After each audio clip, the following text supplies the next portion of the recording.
Bismillahirrahmanirrahim. Assalamualaikum warahmatullahi wabarakatuh. Baik, ini adalah materi yang kedua, pertemuan kedua.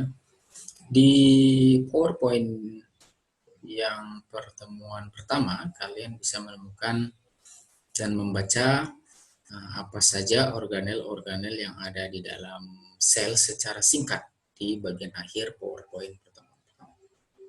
Nah, kita sekarang akan membahas sel sebagai dasar kehidupan.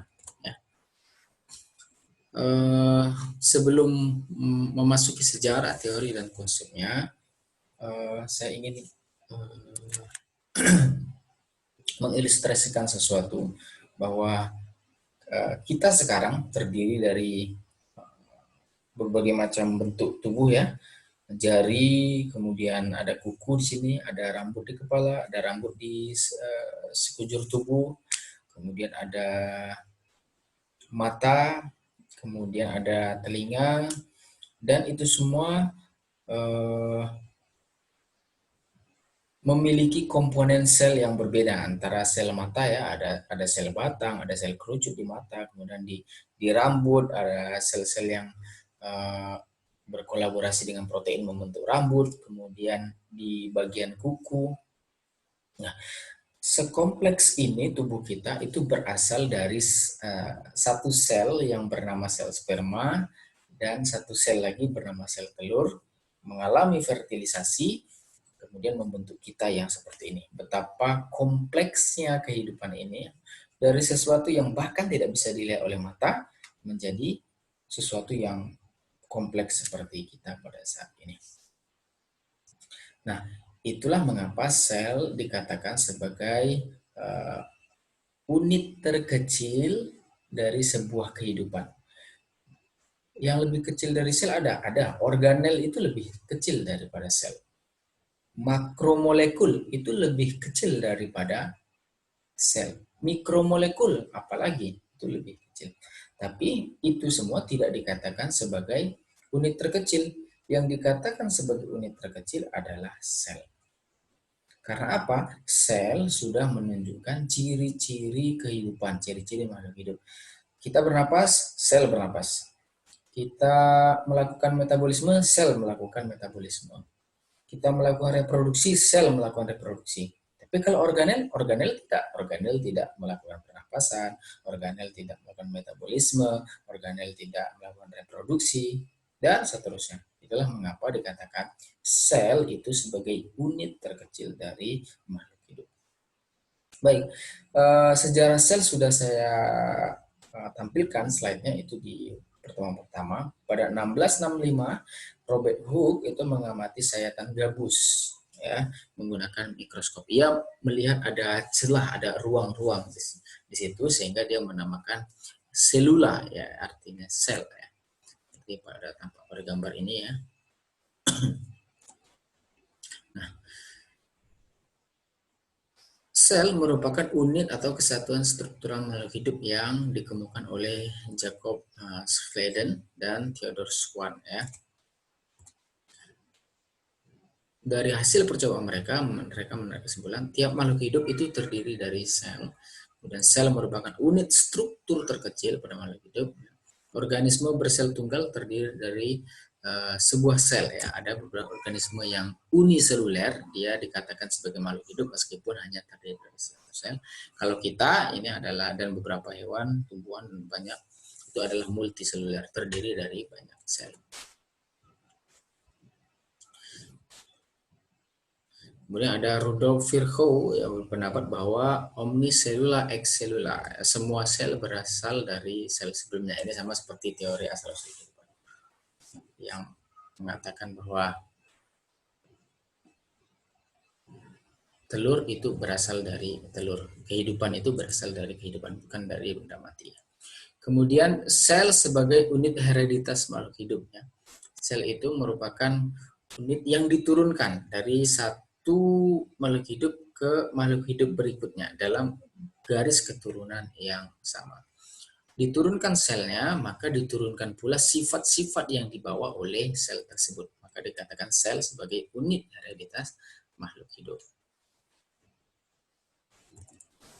Nah, struktur sel ya, ini ada banyak sekali, ada yang sudah sebagian sudah ada di slide pertama itu. Kita bagi 3 komponen utamanya, yaitu inti sel, sitoplasma, dan membran sel. Di inti sel itu ada kromosom, kemudian ada nukleolus. Kemudian di sitoplasma itu ada matriks sitoplasma, kemudian ada organel-organel sel. Meskipun inti sel itu sebetulnya juga ada di dalam sitoplasma. Jadi ini sebuah sel gitu. Ya, ini sebuah sel. Kemudian ini adalah sel hewan karena tidak mempunyai dinding sel. Di dalamnya ini adalah yang biru, di dalam lautan biru di dalamnya itu adalah sitoplasma. Di dalam sitoplasma ini ada banyak organel ya, ada inti sel, ada mitokondria, kemudian ada retikulum endoplasma, kemudian ada lisosom ya. Kemudian ada badan Golgi ya. Kemudian ada sentriol, kemudian ada banyak sekali di dalamnya. Ya, semuanya berkaitan satu sama lain dalam melaksanakan fungsinya.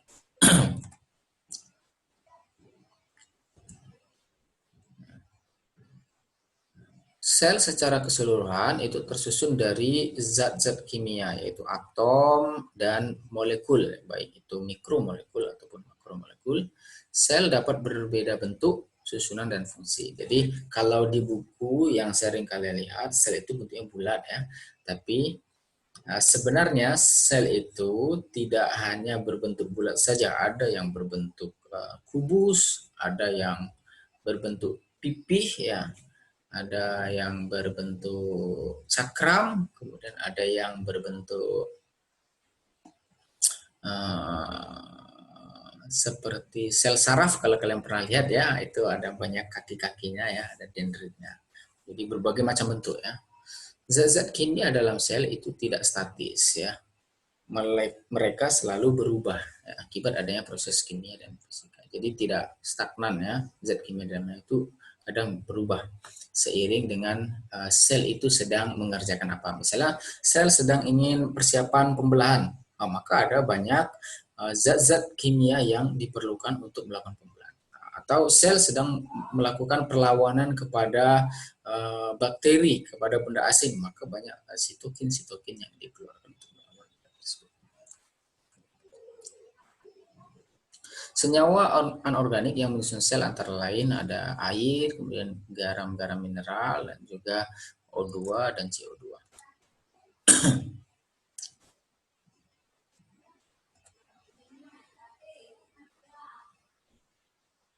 Adapun senyawa organik yang menyusunnya antara lain karbon, kemudian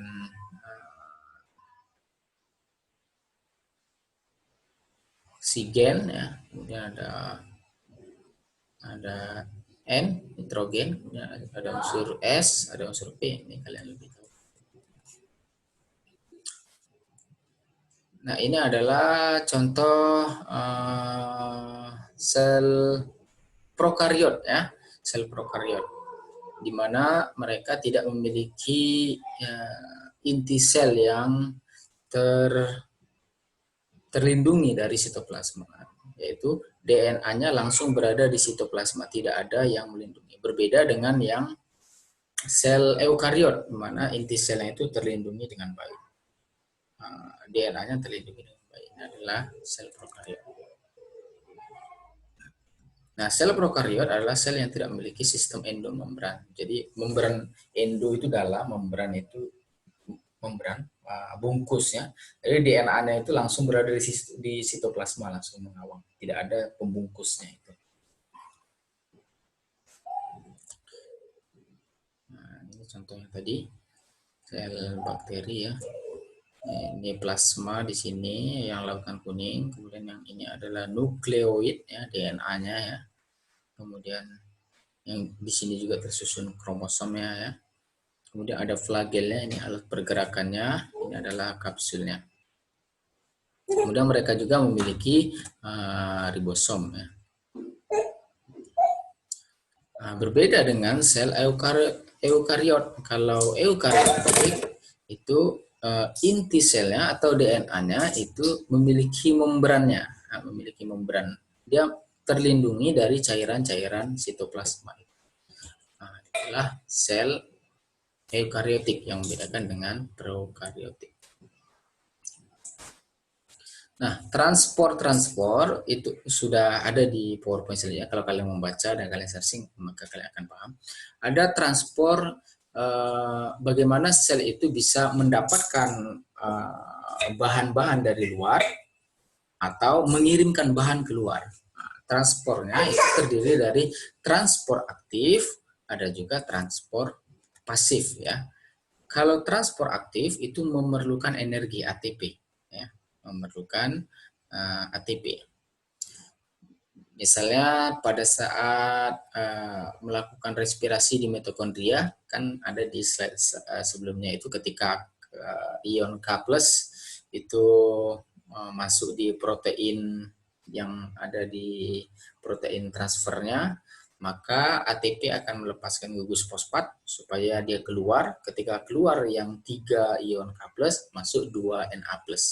Masuk 2 Na+, maka fosfatnya kembali lagi terlepas lagi. Itu membutuhkan energi.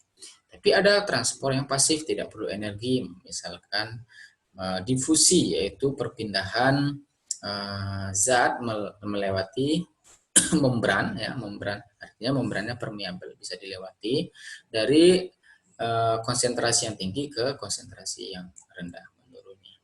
Kemudian osmosis, ya, perpindahan air ya melalui membran selektif permeabel dari air yang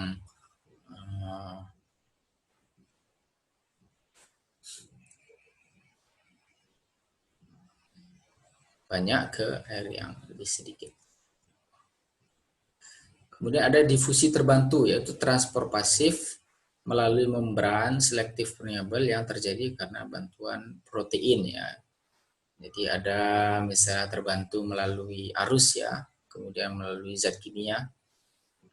Kemudian eksositosis adalah proses di mana sel mengusir molekul atau benda-benda lainnya yang terlalu besar ya, dikeluarkan dari tubuhnya.